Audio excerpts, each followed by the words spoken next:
dia a todos, bom dia a todas, bom dia para você que nos assiste pela Pop TV em Sobradinho e Porto Alegre ou nos escuta pela Cultural FM em Santa Catarina e no Rio Grande do Sul. Sejam todos muito bem-vindos e bem-vindas a mais um ICL Mercado Investimentos. Hoje, quarta-feira, dia aí depois de uma queda grande na nossa bolsa, principalmente do setor financeiro.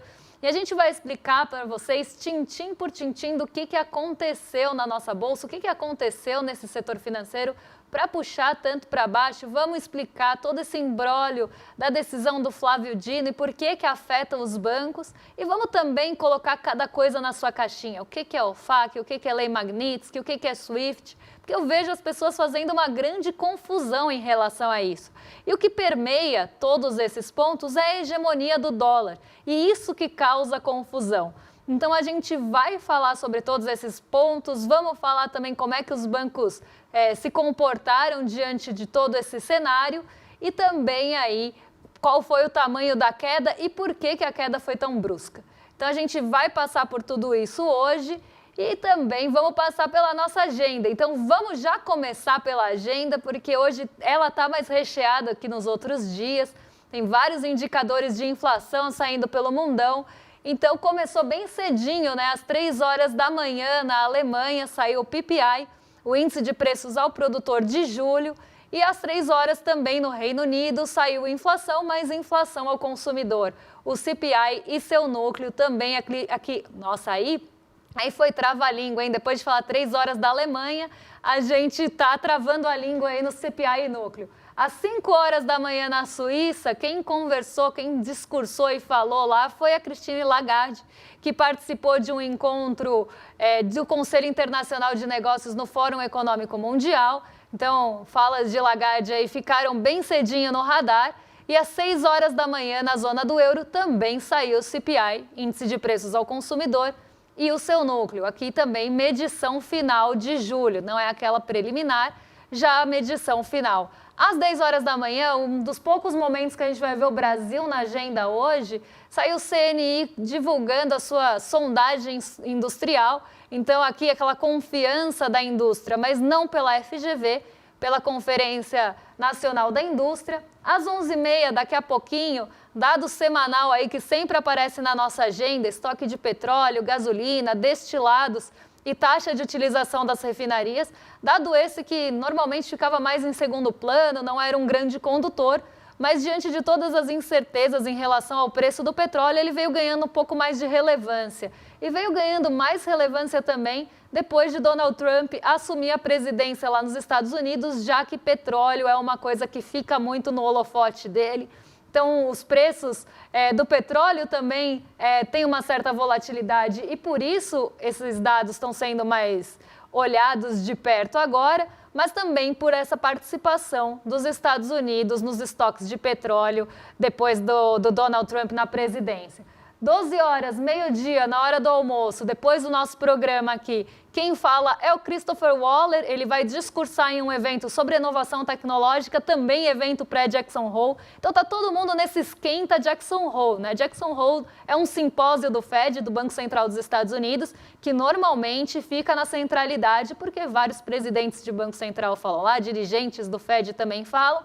Então isso ganha uma relevância maior. E aí agora a gente está no momento esquenta, porque ele ainda não começou, mas já estão tendo alguns eventos anteriores aí ao Jackson Hole propriamente dito. Às 14h30 no Brasil, sai o fluxo cambial semanal, esse também velho conhecido nosso, está sempre aqui na nossa agenda. Toda semana tem essa divulgação no período da tarde, mas não para por aí, porque a gente tem mais um quadro aí de agenda para fechar o dia. Às 15 horas nos Estados Unidos tem a divulgação da ata da última reunião de política monetária e isso também deve ficar bastante no radar, já que tem toda aquela ansiedade e expectativa pelos juros dos Estados Unidos. Se corta, se não corta, qual vai ser a decisão em setembro, isso está muito em pauta. E também toda aquela questão de queda de braço entre o Donald Trump e o Jerome Powell devem colocar um pouco mais de atenção na ata do Fed. Só que essa ata só vai sair à tarde, então fica de assunto para amanhã. O presidente do Fed de Atlanta Rafael Bostic vai discutir num painel de economia do evento, num evento de uma fintech. E agora é muito interessante, porque eu estou vendo que na agenda está sendo colocado se esse dirigente do Banco Central vota ou não vota lá nos Estados Unidos. Isso está sendo discriminado agora aí para vocês.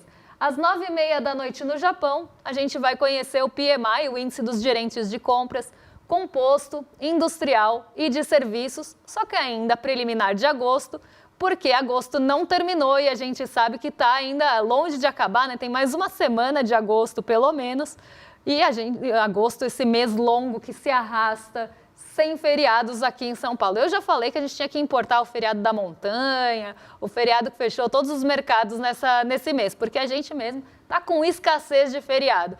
Mas vamos para nosso fechamento agora, porque eu sei que nosso chat já deve estar querendo saber por que é que a Bolsa caiu tanto, né? Por que teve esse derretimento da nossa Bolsa ontem? Foi a maior queda desde o comecinho do mês, a gente não viu uma queda tão brusca em um único dia há bastante tempo. E muito disso veio aí por conta do imbróglio mesmo envolvendo o setor financeiro e da decisão do Dino. A gente vai falar muito da decisão do Dino daqui a pouco, então eu vou passar mais pelo fechamento agora para não atropelar o próximo assunto e a gente conseguir falar sobre tudo. Então vamos ver como é que fecharam aí as bolsas no dia de ontem e entender esse movimento, porque não só a nossa bolsa caiu 2,10, fechando aí aos 134.432 pontos, como o dólar subiu bastante, um movimento que a gente não via, uma alta tão brusca também há bastante tempo. Então foi um dia de queda acentuada e de alta no dólar também mais acentuada, mais intensa. E aí o dólar bate os 5,50, sai daquele patamar que ele estava orbitando já há bastante tempo, justamente pela queda da Bolsa. Foi um momento de muita incerteza, a Bolsa ela caiu bastante ontem, hoje ela está até numa leve recuperação, até fui ver aqui se ainda estava em recuperação, porque ela está orbitando 0 a 0, quase andando de lado, mas a incerteza tomou conta do mercado financeiro ontem, não só na Bolsa, mas também nos juros futuros. Foi um dia de aceleração na nossa curva de juros, então os juros esperados para cada um dos vencimentos começaram a subir. E diante também de um cenário que você começa a ter alta nas taxas de juros esperadas para frente, isso tira um pouco do apetite de risco pela Bolsa. Então as pessoas saem ali daquele mercado de risco e vão buscar refúgio também em outros mercados. Então foi um dia bastante complicado para a nossa Bolsa, não só por essa queda puxada pelo setor financeiro, que eu vou explicar daqui a pouquinho, então não vou entrar muito nesse assunto agora, mas também por essa pressão vinda dos juros futuros. E essa pressão vinda dos juros futuros acaba vindo, né, decorrendo de uma incerteza em relação às instituições brasileiras e como é que deve ficar daqui para frente a aplicação ou não da Lei Magnitsky, se a gente deve ter alguma mudança em relação a isso, ao cumprimento ou não da lei depois do que falou Flávio Dino. Lá fora, as bolsas ficaram até um pouco mais de lado, né? A gente teve bolsa que praticamente andou de lado. As bolsas acabaram tendo, né, um movimento também impactado pela incerteza lá nos Estados Unidos, em Nova York. Então, um dia que a incerteza continuou rondando. E a gente sabe que o mercado não gosta de incertezas, né? O mercado ele acaba ali sempre preferindo um cenário mais previsível. Acontece que com Donald Trump na presidência, as coisas ficam mais imprevisíveis mesmo. Elas acabam ficando nesse limbo de incerteza porque ele muda de ideia, como o clima aqui em São Paulo muda durante o dia. Então a gente sai de manhã com 10 graus e volta para casa com 32. E aí o Donald Trump é mais ou menos isso, né? Espero que chegue a 32 porque eu já não aguento mais passar frio e a minha garganta já está sofrendo com isso. Mas a gente tem essa mudança brusca durante o dia, assim como o Donald Trump muda de ideia. E esse fator dele mudar de ideia muito rapidamente e, inclusive, demorar para cumprir acordos que ele mesmo fechou ali, pactos que ele mesmo estabeleceu, acaba aumentando essa insegurança e essa incerteza. Então, a incerteza não está só rondando o Brasil.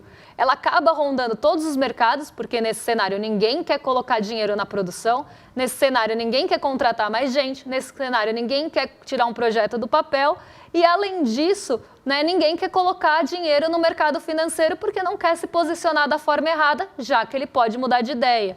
E aqui no Brasil mais ainda, porque como as sanções elas estão pairando aí pelo ar e elas podem ser agravadas, essa tensão entre o Brasil e os Estados Unidos pode se agravar, ninguém quer tomar muita decisão. Então, ontem realmente foi um dia de queda, não só por esse cenário de incerteza que está permeando todo mundo, mas também agravado pela incerteza aqui do Brasil, que eu vou explicar a partir de agora, que a gente vai entrar nessa seara do Flávio Dino, das falas dele, e o que ele estava falando e como é que isso foi interpretado.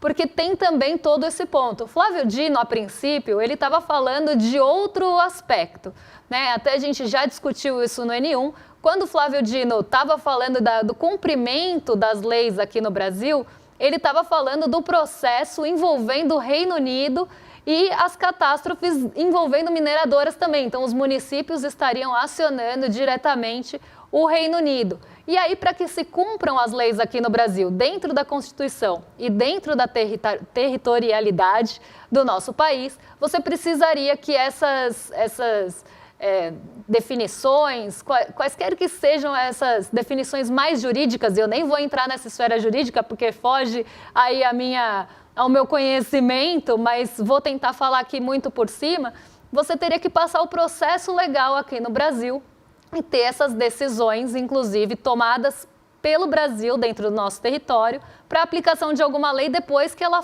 passar pelo STJ. Então, você tem um processo legal aqui no Brasil que precisa ser respeitado mediante aí o que está colocado na nossa Constituição e respeitando a nossa territorialidade, né? Essa palavra que também é um trava-língua às vezes. Então, você precisa respeitar esses pontos. Só que a fala do Dino, ela vem num momento que a gente está enfrentando uma sanção, inclusive internacional, imposta aqui ao Brasil. E aí começou a se ter uma dúvida se a fala dele também caberia dentro do cumprimento da Lei Magnitsky, que é uma lei de sanção unilateral dos Estados Unidos. Então, a gente separou aqui 3 pontos para que vocês entendam esses termos e não façam confusão. Porque o que eu mais vejo, né, inclusive nos vídeos, são dúvidas em relação aos termos e como é que cada coisa funciona, porque uma coisa acaba imbricando ali na outra por conta do dólar. Então, acho que o primeiro ponto que a gente tem que entender aqui é o que é a tal da Lei Magnitsky, né, que está sendo imposta aí ao Xandão. Alexandre de Moraes foi sancionado por essa lei, que é uma lei dos Estados Unidos, que permite sancionar indivíduos ou entidades, então pode ser empresas, podem ser os indivíduos, desde que eles estejam ligados à corrupção ou violações de direitos humanos. E aí a gente sabe que, eu nem vou entrar nesse mérito, porque eu acho que a gente já falou muito, a decisão de Donald Trump em aplicar a Lei Magnitsky aqui no Brasil e ao Alexandre de Moraes, ela foi arbitrária. Ela não tem, eu queria, né, entender as violações aí de direitos humanos, porque aí no caso foram violações de direitos humanos que foram utilizadas, como se aqui no Brasil a gente tivesse uma ditadura da toga, uma caça às bruxas. E eu acho muito curioso os Estados Unidos falarem de caça às bruxas, que é uma coisa que eles sempre fizeram, né? Eles estão cagando regra aí de uma coisa que normalmente sabe aquela coisa de você projetar nos outros? Então, quem normalmente faz caça às bruxas no mundão aí são os Estados Unidos mesmo. Mas aí eles estão projetando isso aqui no Brasil, falando que tem uma perseguição política, que a gente tem uma ditadura da toga, que isso é uma violação e que essa violação, essa ditadura seria conduzida por Alexandre de Moraes. Então, por isso, ele seria sancionado. Só que a gente pode entrar, inclusive, na discussão do pano de fundo ali. A gente tem o STF se posicionando em relação a Big Techs, que apoiaram Donald Trump. A gente tem o Brasil como um pilar importante da América Latina, que também está sendo atacado por esse motivo, porque se você derruba um pilar importante, os outros países podem ficar mais temerosos e vulneráveis. A gente tem o ponto dos BRICS também, que estão sofrendo alguns ataques por meio de tarifas. Então, além da gente ter uma tarifa altíssima, você ainda tem esse ataque às nossas instituições e principalmente o STF, que tinha acabado de decidir em relação ao conteúdo ilegal das Big Techs. Então, nada muito por acaso aqui, mas muito mais conveniente para Donald Trump chamar tudo de caça às bruxas e sancionar alguém para fazer pressão. Então, a Lei Magnitsky, ela é unilateral, ela é uma decisão dos Estados Unidos em relação a pessoas ou empresas. Aí a gente tem o SWIFT, que normalmente é muito confundido com a Lei Magnitsky.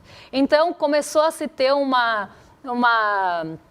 proliferação de ideias e que começou, inclusive, com Eduardo Bolsonaro, de que o Brasil poderia ser retirado do sistema SWIFT. Sistema SWIFT é uma coisa, Magnitsky é outra coisa.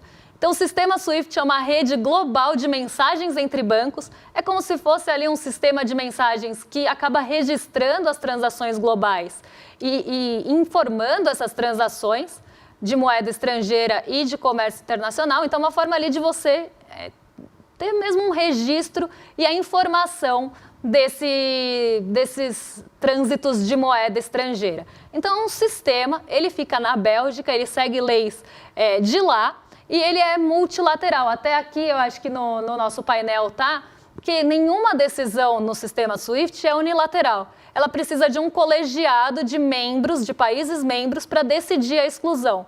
E, normalmente, países que são excluídos do sistema SWIFT, eles têm algum embargo, eles estão sofrendo algum embargo da ONU, tem realmente alguma uma multidecisão ali, eu ia falar multicolinariedade, gente, é assim de saúde. Tem ali um multilateralismo, não é uma decisão única, você tem vários países descendendo em relação àquilo. Então, você não exclui um país porque o Donald Trump quer, por mais influência e importância que o dólar tenha. Mas as pessoas confundem os dois e acham que o Brasil vai ser excluído. Isso já foi descartado e é muito improvável que aconteça.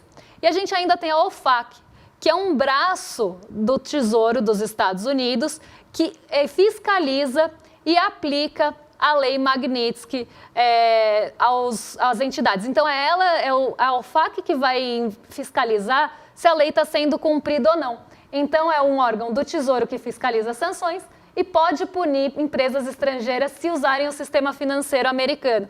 Então, se a empresa usar o sistema financeiro americano descumprindo a Lei Magnitsky, quem pode punir é o OFAC. E aí é que entra a OFAC. Eu acho que é o OFAC porque é o escritório, né? Mas aqui é que entra a confusão toda. Por quê? Boa parte das transações são feitas em dólar, porque o dólar é hegemônico.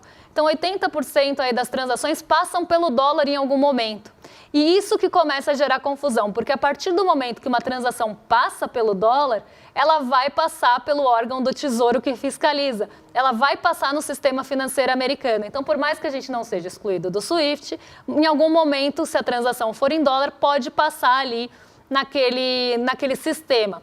E aí é que começa a confusão e o temor dos bancos, porque se o dólar é hegemônico e os Estados Unidos, de forma unilateral, podem sancionar pela Lei Magnitsky e fiscalizar pelo Tesouro, por esse órgão do Tesouro, como é que fica, né, depois da decisão, que acaba até colocando ali uma decisão suspensa, porque se precisa passar pelo processo legal aqui no Brasil e ter essa decisão, durante esse período que existe a sanção da Lei Magnitsky e que você não teve a decisão aqui no Brasil, o que você responde? E aí a sinuca de bico que os bancos foram colocados. Então vamos passar aqui para o próximo quadro para o pessoal de casa acompanhar com a gente. Aqui a gente está falando da hegemonia do dólar e o poder, né, que a gente acaba tendo com essa hegemonia, o dólar acaba tendo muito poder e essa extraterritorialidade, hoje está muito difícil, hein? A extraterritorialidade, eu nem posso falar que, nossa, estou sofrendo peças aí pregadas porque fui eu que pensei nessas palavras difíceis porque não tinha falado elas em voz alta. Mas a extraterritorialidade das sanções dos Estados Unidos, elas acabam acontecendo pela hegemonia do dólar. E eu acho que é um momento da gente discutir a hegemonia do dólar num segundo momento, mas vamos deixar isso para depois.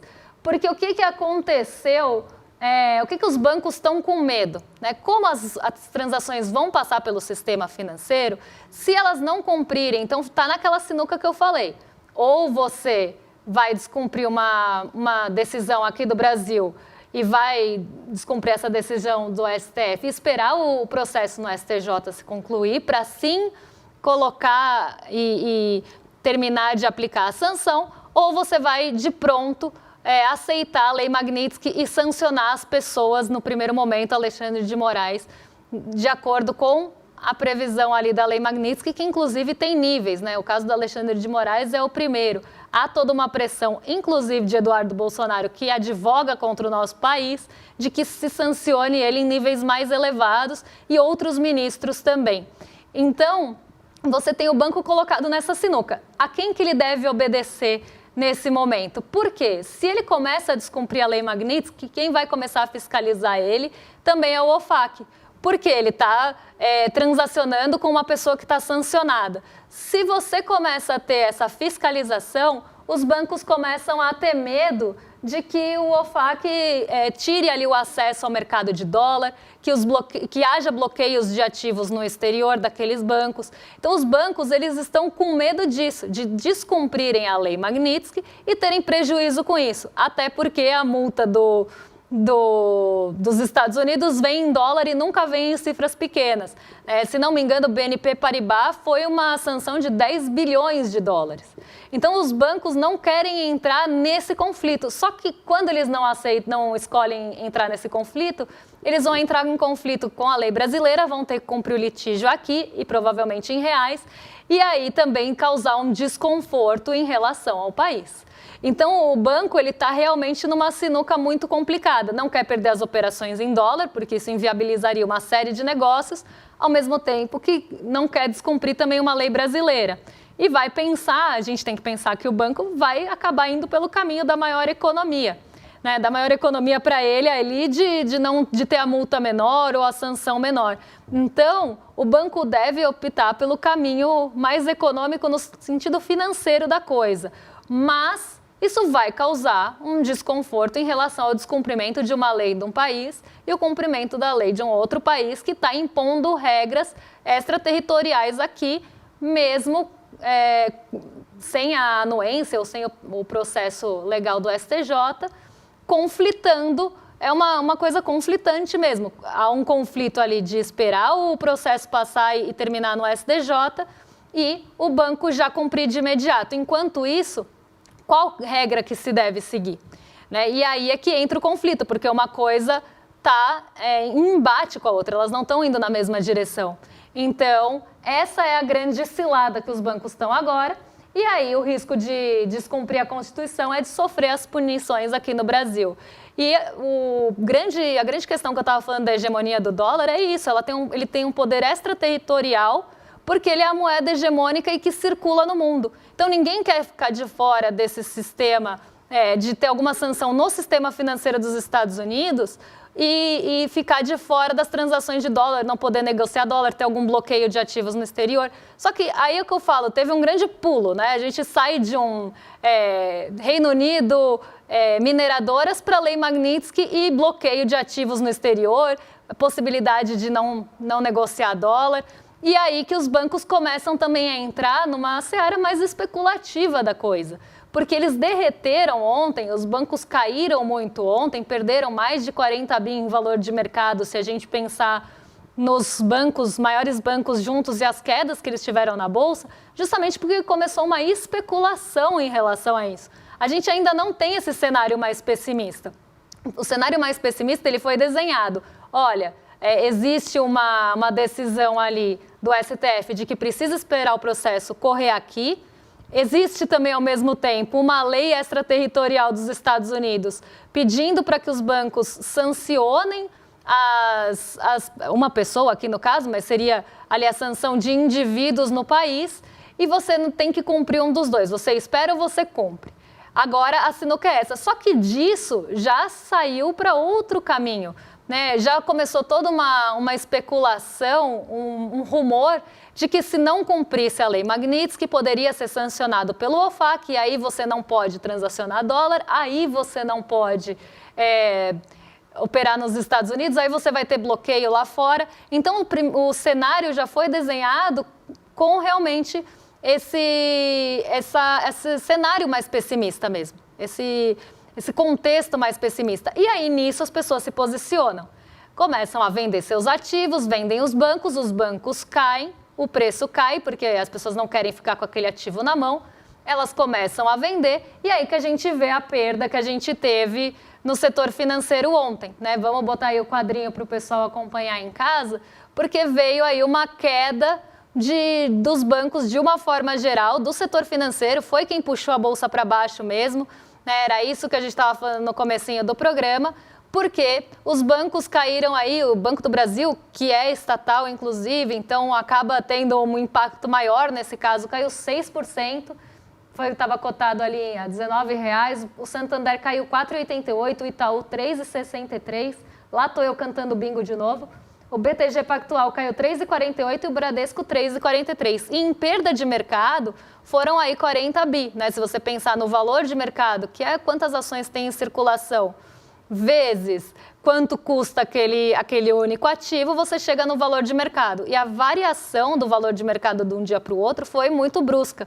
Então, eles caíram com força mesmo. Eu vou até deixar aqui na tela para vocês acompanharem enquanto eu explico aqui, mas é justamente essa situação das pessoas num cenário mais pessimista, se posicionarem contra aquele setor, então venderem aqueles ativos, enquanto você tem o burburinho, porque eu sempre falo, o mercado financeiro age no rumor, ele age no boato.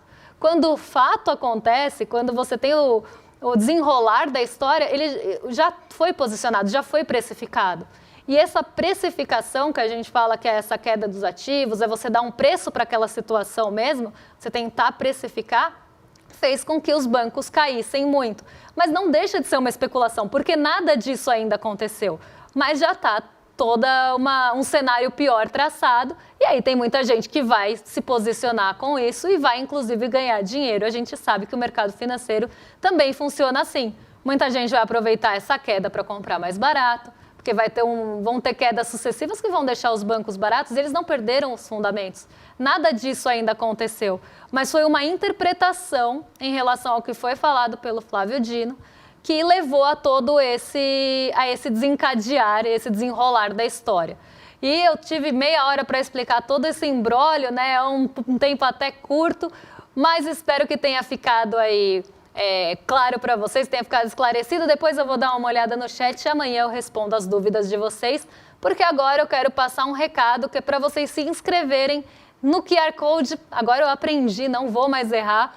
Vocês podem apontar a tela do celular, a câmera do celular, para o QR Code ou se inscrever em iclmercado.com.br para assistir a nossa super aula Como Salvar as Democracias, no dia 28 de agosto, quinta-feira, às 8 horas. Então vai ter uma discussão com o Daniel Ziblatt, que é um escritor, professor e cientista político, que escreveu um best-seller em relação a esse assunto. O Eduardo Moreira também vai participar. Então vai ser uma super aula com esse debate em relação a como salvar as democracias. Então você não pode ficar de fora, tenho certeza que você quer participar da aula, e para garantir o ingresso é só entrar aqui no nosso site iclmercado.com.br ou pelo QR Code para entender como é que a gente vai salvar as democracias daqui para frente nesse cenário conturbado que a gente tem no nosso mundão. E agora eu entrego para os nossos vizinhos de cima, para o Rolê ICL, porque o William De Luca e o Guga Noblar já estão a postos para receber vocês. Então vocês estão em mais que excelente companhia a partir de agora. E eu volto amanhã para explicar o que mexe com o nosso bolso, com a nossa bolsa e com as nossas vidas. Um beijão e até amanhã, pessoal. A esquerda no Brasil diz que a direita quer matar a democracia. A direita no Brasil diz que a esquerda está fazendo uma ditadura. Quem será que está falando a verdade? Existe uma conspiração, um plano secreto por trás do que está sendo feito pela extrema-direita no Brasil? Quem poderia nos ajudar a entender esse xadrez político que, no final das contas, vai definir o destino das nossas vidas? Eu digo para vocês quem? Daniel Ziblatt, autor do livro Como as Democracias Morrem, professor de Harvard e atualmente uma das pessoas mais demandadas no mundo para explicar esse fenômeno. E ele vai dar uma aula online gratuita aqui no ICL para toda essa nossa comunidade. Vai ser no dia 28 de agosto, uma quinta-feira, às 8 horas da noite. São coisas que só o ICL traz para você. Todos os dias, as principais notícias do Brasil e do mundo direto no seu WhatsApp, com informação de qualidade e sem fake news.